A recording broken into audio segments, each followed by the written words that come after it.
On February 10, 1806, a ship called the Favorite cleared Boston Harbor carrying a cargo so absurd the local paper ran a notice assuring readers it wasn't a hoax.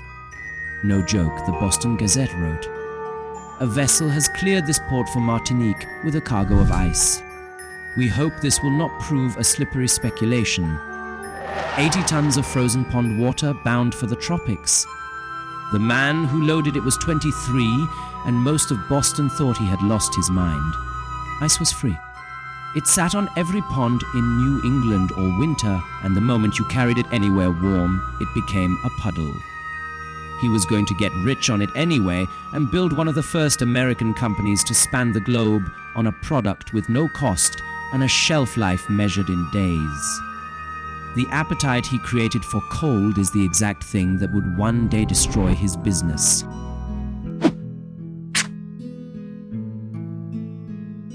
Frederic Tudor was the third son of a wealthy Boston family, a boy who turned down Harvard to go into business at 13. By his early 20s, he had settled on the strangest venture anyone around him had heard of. The idea came from a family conversation. New England had endless ice and no use for most of it. The Caribbean had endless heat and had barely seen the stuff. A thing worth nothing in Boston might be worth a fortune in Martinique. Every shipowner in town refused the cargo. Some believed the meltwater would flood the hold and sink the ship. So Tudor spent nearly $5,000 he mostly didn't have on a brig of his own, packed it with ice from the family pond, and sailed south into the ridicule of an entire city.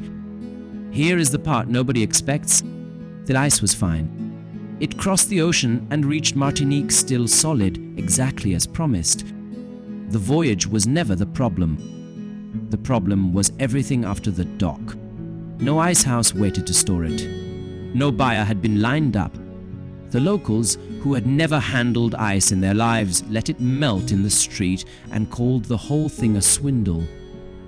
He lost thousands on a cargo that had done exactly what he said it would. Then came the wilderness years. More losses in Cuba. An embargo that shut the ports.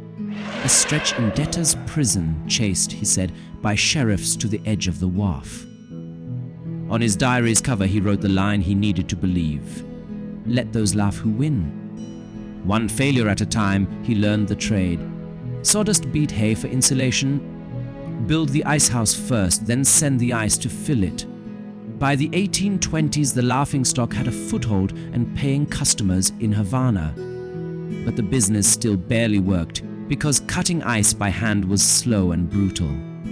Getting truly rich would take a different man.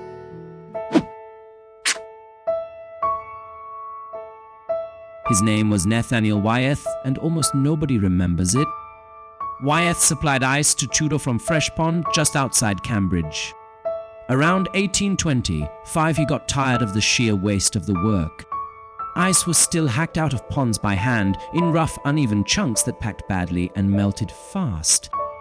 So Wyeth built a cutter pulled by a horse, a set of iron blades that scored the frozen surface into a clean grid, like tiling a floor. Workers could then break out identical square blocks fast. The effect was enormous. Harvesting cost dropped from about 30 cents a ton to about 10. The blocks were uniform, so they stacked tight in a ship's hold with almost no wasted space, and less exposed surface meant far less melting on the way. In one stroke, Wyeth turned a craft into an industry. And here is the honest version from the historian who has actually read Tudor's papers. The Ice King's business only became reliably profitable once Wyeth was running the harvest. The vision belonged to Tudor.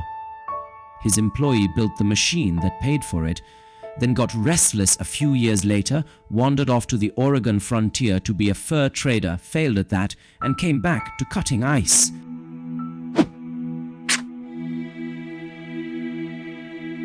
By the 1830s, Tudor had ice houses across the American South and the Caribbean. Then, in 1833, he made the most reckless bet of his life.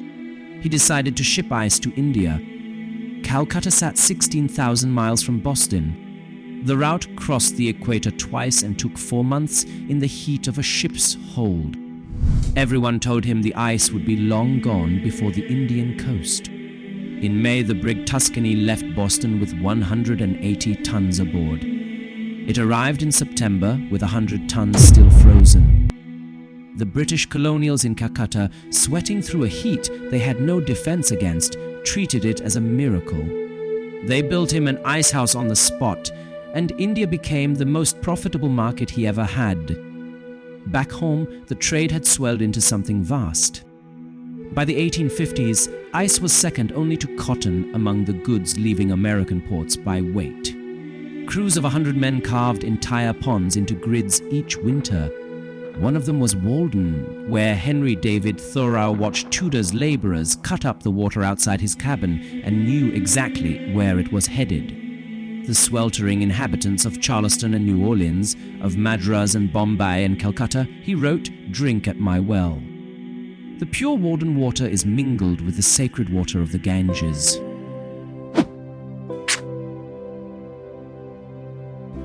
Tudor died in 1860, one of the richest men in Boston, the mad project long since vindicated. But the empire rested on something quietly doomed. For 60 years his business had been teaching the world a new need. Cold drinks, fresh meat that could travel, ice cream in a tropical port, medicine that kept. He had convinced millions of people they could not live without cold, and he was right. That was the trap. The appetite he built was far too big for a New England winter to feed forever, and far too valuable to leave to the weather. Inventors went chasing a machine that could make cold on demand in any city, in any season, with no pond and no 4-month voyage. Refrigeration reached the breweries in the 1870s, spread to the meat packers, and by the middle of the next century sat humming in ordinary kitchens. The Iceman became a memory. There is a colder detail underneath that one. The historians who study Tudor's papers point out that the ponds he lived on were already slipping. Walden freezes later now than it did in his day, thinner for less of the year. The winters that made him rich had been shortening the whole time. He got rich on something free by teaching the world it could not live without cold.